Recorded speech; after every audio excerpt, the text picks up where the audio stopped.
The pre-assessment. What is a map? What types of maps are there? What is adaptation? What is modification? What are nurdles? Hello, I'm Mr. Octavius Bond. Today, I will be going through a lesson about Texas agriculture and history here. Okay, let's get started. Here we have three different types of maps here shown.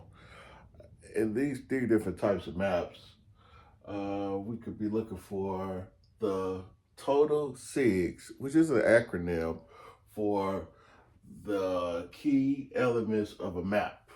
The title, orientation, date, author, legend, scale, index, grid, and source. We're going to need those. Those are going to be very important to identify what is on a map. The three types of maps that we're going to focus on today are physical, political, and thematic.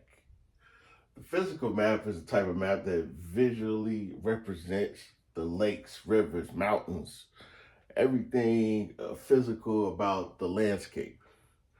The political map is the type of map that shows the cities and states and boundaries of what's going on in the world right now, or even of prior.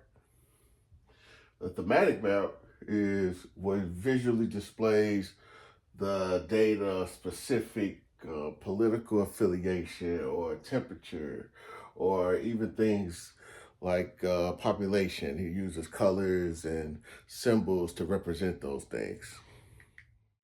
Next, we're going to look at the concept of adaptation versus modification.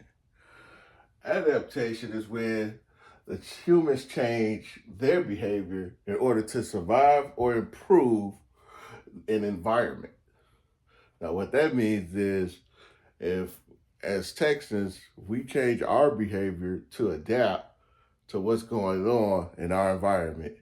So if it gets hot, we turn on, we make AC, we created AC, air conditioning, or fans, or we go to shade.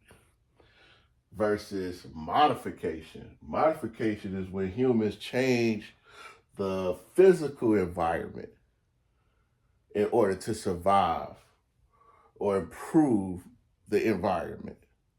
What that could mean, hey, we may need recessive walls to, retain water retainers, reservoirs,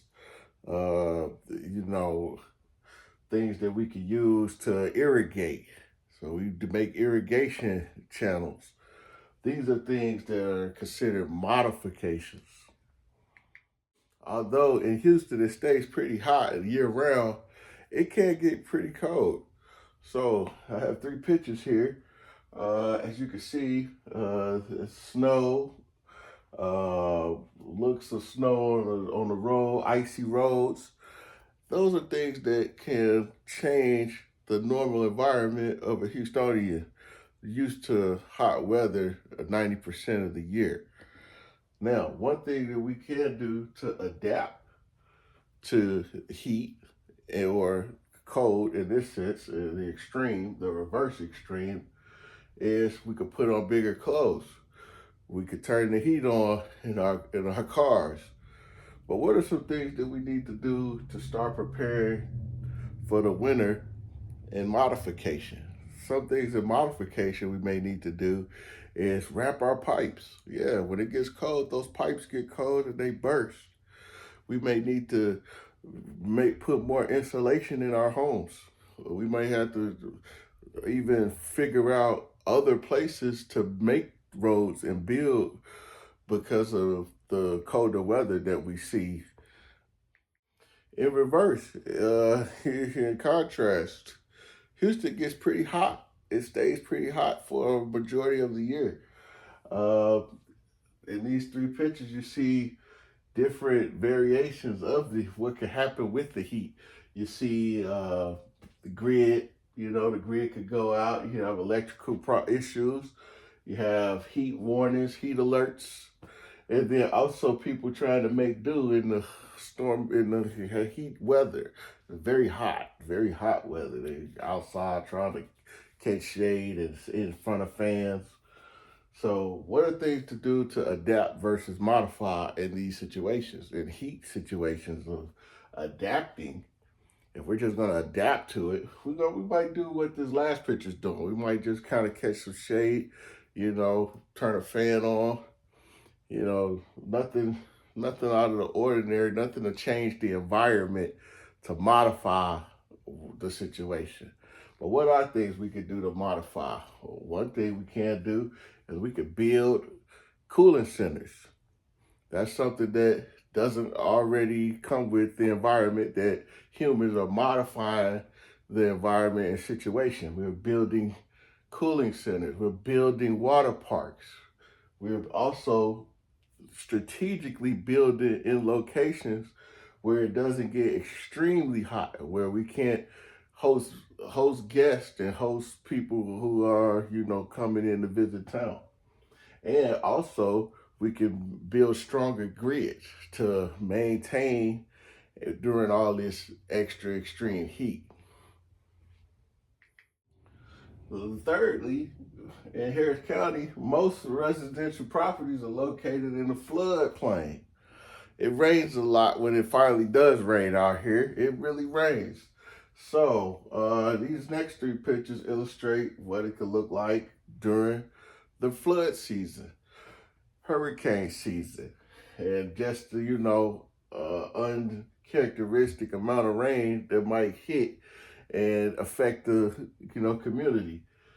So what are things we could do to adapt versus modify? So adaptive would be stay at home, don't go anywhere. It starts to rain real bad. We want to stay at home and be safe. Versus modification. Those reservoirs and levees. The retaining wall. To keep the water out. We could build in better locations. Those are all things that we could do to modify the situation. So when we're looking at, where to build and, what to do to increase the safety of our community as far as living in floodplains, these are some of the things we could do to modify versus just adapting to it, getting used to it, and doing other, resourceful things to maneuver around these situations that can turn sometimes deadly. Everybody, today's assignment here is sort of the same idea that we had yesterday as far as the learning target. We're still talking about consequences.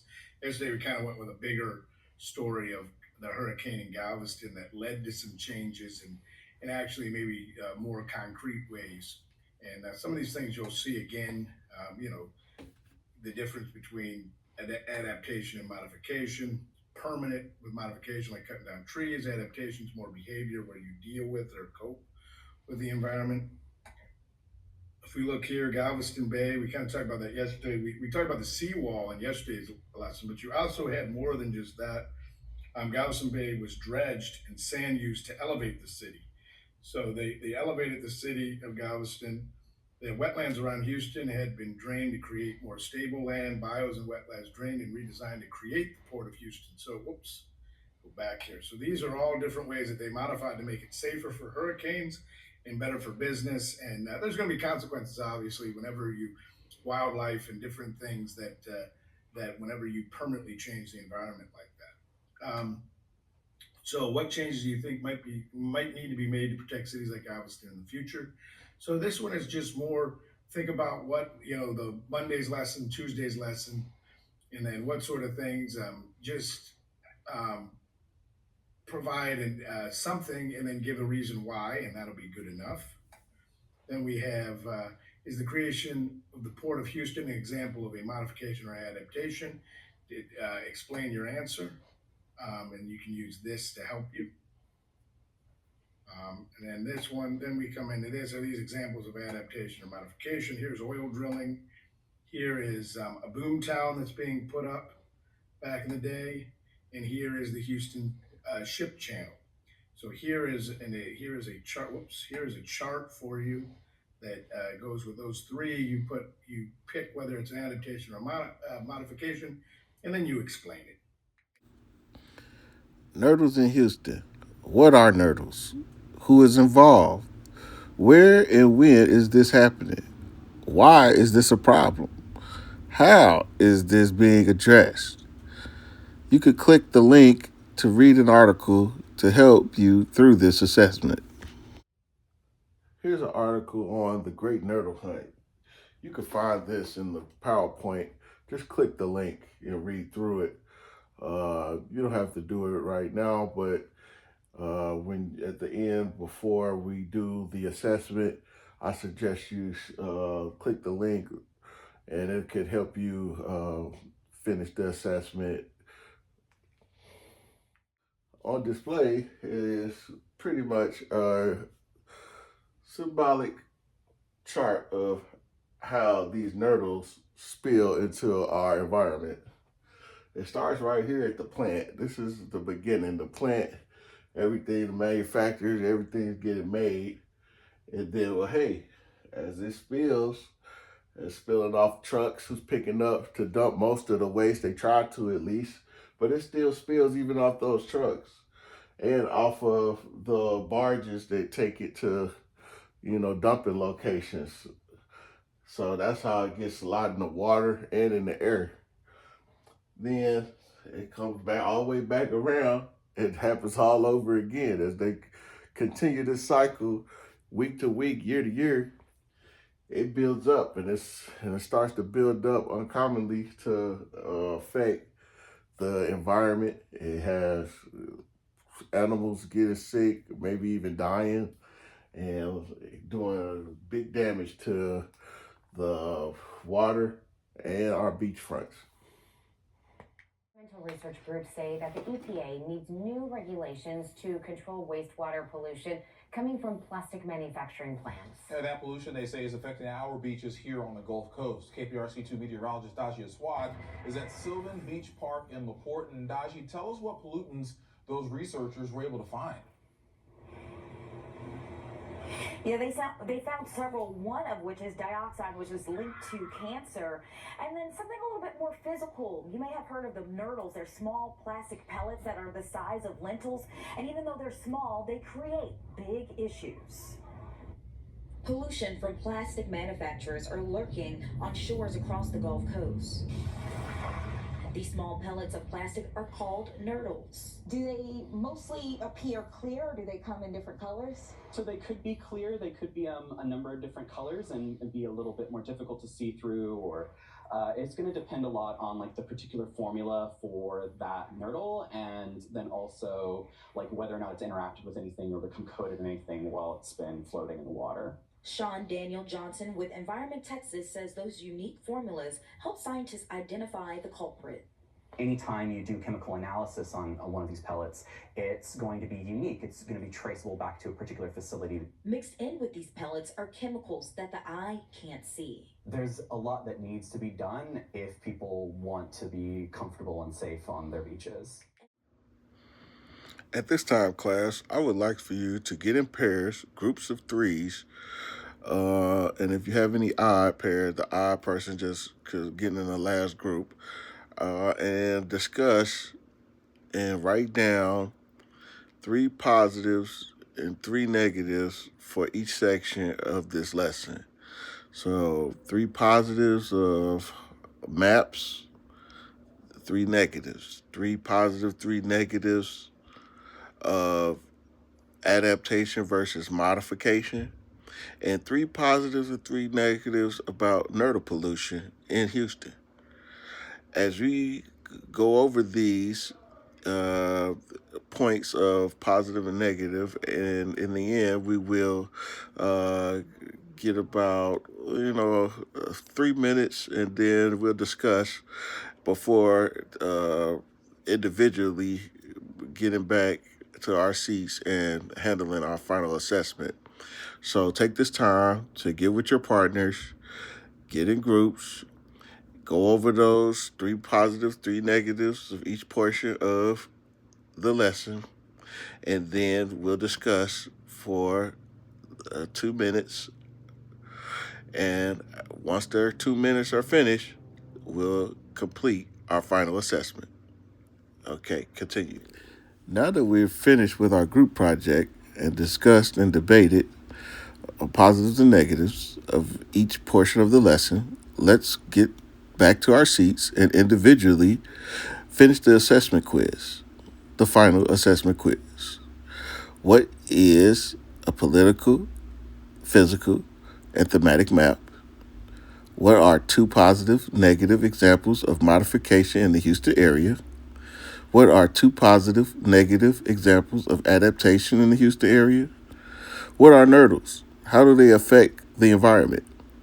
Explain 2 things that you could do and use from this lesson to help improve your neighborhood. I'm looking forward to seeing your final assessment answer.